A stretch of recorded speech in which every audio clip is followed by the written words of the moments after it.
Une histoire passée loin d'être simple. Il était une fois l'histoire d'un temps qui ne s'utilisait plus à l'oral depuis bien longtemps. Ce fut alors surprenant pour les apprenants de tomber nez à nez avec ce temps si différent. Si l'apprenant s'aperçut de la difficulté en très peu de temps, il paniqua tout aussi vite. Mais c'était sans compter sur ce podcast qui les rassura dès le départ, car en effet, ce temps se lisait dans la littérature mais ne s'employait guère de nos jours. Ouf, se dirent les apprenants, qui se détendirent et s'installèrent paisiblement et confortablement pour écouter ce podcast.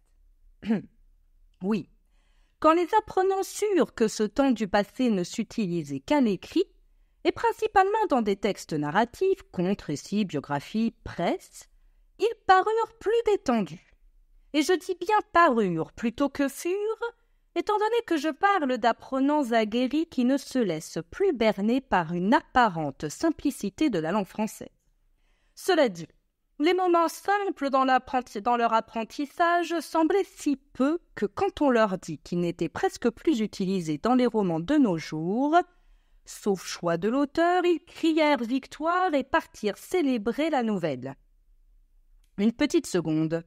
Ne partez pas si vite. Croyez-vous vraiment que vous allez vous en tirer aussi facilement? Pauvre temps du passé, s'il voyait comment vous vous défilez, lui, si utilisé, il fut un temps si noble que seuls les plus braves osent encore s'en approcher. Je fus si triste quand j'appris que son existence s'était arrêtée si brusquement, sans préavis, sans ménagement. Je l'entendais pleurer et je l'écoutais se plaindre. Je fus un temps beaucoup utilisé par de grands auteurs de la littérature française, mais rapidement on me dénigra car j'étais compliqué. On m'utilisait à l'époque avec un temps qui décrit encore aujourd'hui le paysage d'une histoire. Même si je mourus à l'oral, on me conserva à l'écrit, enfin surtout les grands auteurs, j'étais parlé et écrit. Aujourd'hui, je ne suis qu'écrit et lu. Je compatissais fort à son désarroi, mais j'avais honte car, moi aussi, à la seconde où je compris que je n'avais point l'obligation de l'utiliser, je cessai de suite d'y avoir recours. Je n'osais le lui dire. Après notre conversation, je me sentis anéanti. Pardon pour ce temps du passé? Ah oui, aussi. Non, mais surtout parce que j'avais appris des conjugaisons presque pour rien et que j'allais devoir en toucher tout de même 2 mots à mes élèves. Je parle, je bavarde, et je ne vous demande même pas si vous avez deviné de quel temps je souhaite vous entretenir dans ce podcast. Je fus un temps beaucoup utilisé par de grands auteurs de la littérature française, mais rapidement on me dénigra. Le passé simple, bravo. Alors je vous préviens de suite, il n'a de simple que le nez. Cela dit, quand je l'écoutais parler, celui-ci mentionna un autre temps avec lequel il était usuel de l'employer. On utilisait à l'époque avec un temps qui décrit encore aujourd'hui le paysage d'une histoire. Oui, l'imparfait, le seul, l'unique pour décrire le décor. Quoi?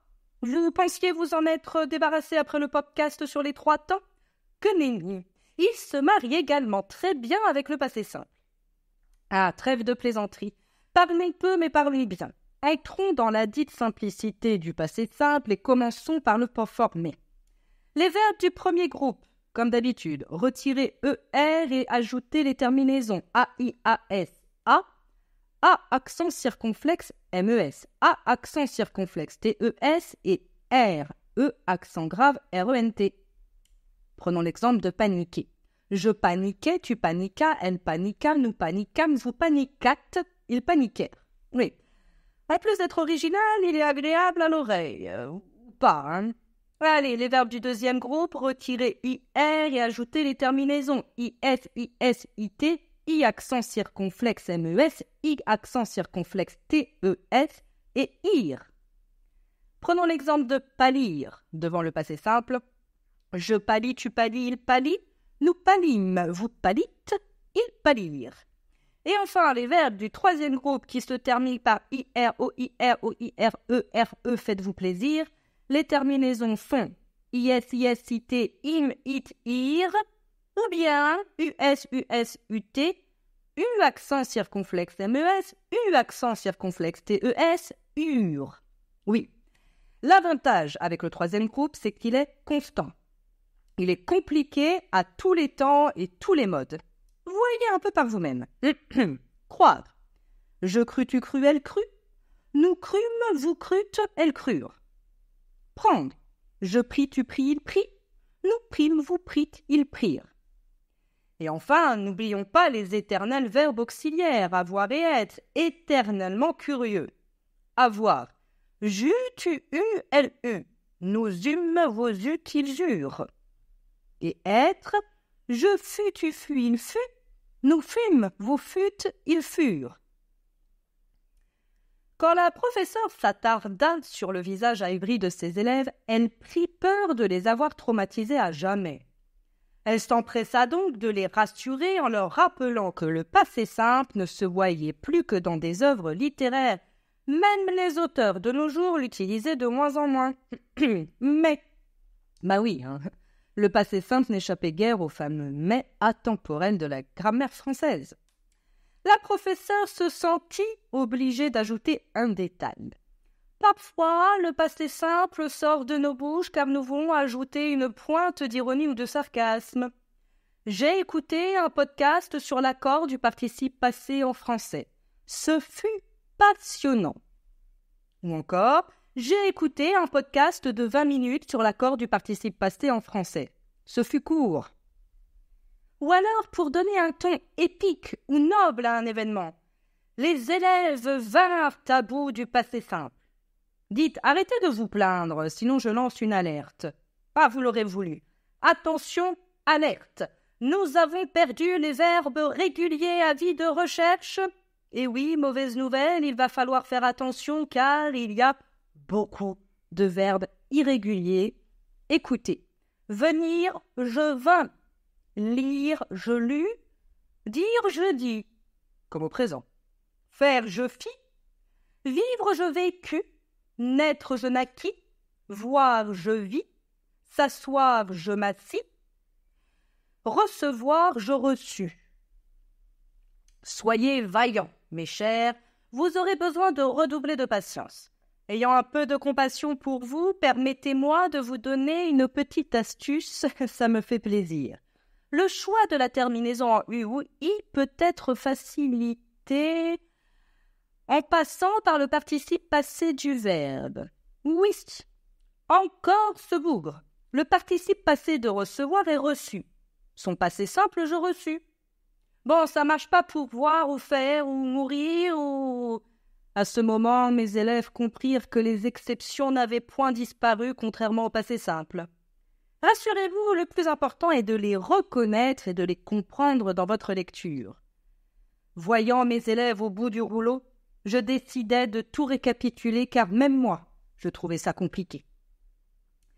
Le passé simple ne s'utilise que dans les récits littéraires et est l'équivalent du passé composé. Il paraît qu'il donne au récit un rythme rapide et léger. Bien sûr, tout récit a besoin de couleurs et de saveurs, donc d'un décor marqué par l'utilisation de l'imparfait. Mais ça, vous le saviez déjà. Enfin, si vous voulez marquer l'antériorité par rapport à une action au passé simple, invitez votre ami le plus que parfait.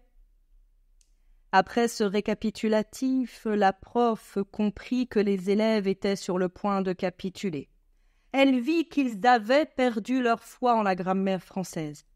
Elle leur demanda donc ce qui leur arrivait et elle s'étonna de leur réponse.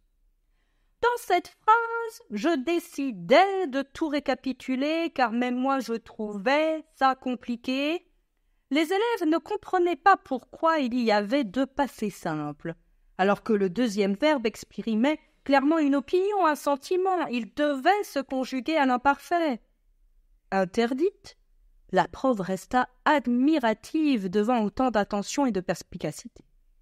Elle s'empressa de mettre fin à leurs doutes en leur expliquant que le verbe « je trouvais ça compliqué » était bien conjugué à l'imparfait.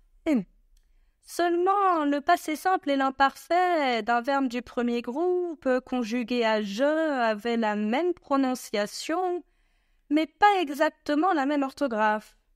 Là, elle perdit beaucoup de ses élèves qui ne surent si elle disait vrai ou était sarcastique. « Je ne dis que la vérité !» s'exclama-t-elle. Oui, écoutez ce verbe. Je mangeais au passé simple, AI pour la terminaison. Je mangeais à l'imparfait, AUS pour la terminaison. À ne pas confondre avec j'ai mangé au passé composé, mais ça, c'est facile pour notre niveau d'expertise. Ah, mes pauvres élèves, pauvres de moi, pauvre professeur. Dans un bureau obscur où l'odeur persistante de la technologie et du désespoir se mêlait à celle des manuels poussiéreux, moi, une professeure d'un autre temps, je me connectais majestueusement à ma classe virtuelle. Ce jour-là, j'avais une mission quasi divine, enseigner le passé simple à mes élèves experts en français langue étrangère. Ah, le passé simple, ce temps si élégant et pourtant si détesté.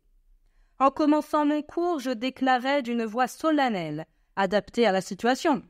Aujourd'hui, vous apprendrez le passé simple, vous fuirez le confort des temps modernes pour embrasser la complexité des anciens. En effet, ils fuirent le confort du présent du subjonctif, même celui-là devenait un confort, et ils embrassèrent, à contre-cœur, ce temps ancien, le passé simple. J'écrivis sur le tableau blanc, d'une main tremblante de passion, les verbes du jour. Je fus, je pus, je sus. Les élèves, avec des regards effarés, tentèrent de ne pas sombrer dans le désespoir. Je parlais, ils écoutèrent, mais je savais bien que la bataille serait ardue. Nous crûmes, murmurai-je, pour moi-même, voyant bien que j'en avais perdu plus d'un, que ce temps disparaîtrait à jamais. Mais non, il fallut du courage, puisque nous dûmes l'apprendre et pire l'enseigner. Je continuais implacable à me dire à moi-même. Je voulus que vous comprissiez. Vous vîtes que ce n'était pas aisé. Je fis de mon mieux et vous reçûtes mon enseignement avec une résignation stoïque. Les élèves, ces pauvres âmes, essayèrent tant bien que mal de suivre. Certains moururent intérieurement de confusion, tandis que d'autres tinrent rebond par pure volonté de ne pas sombrer.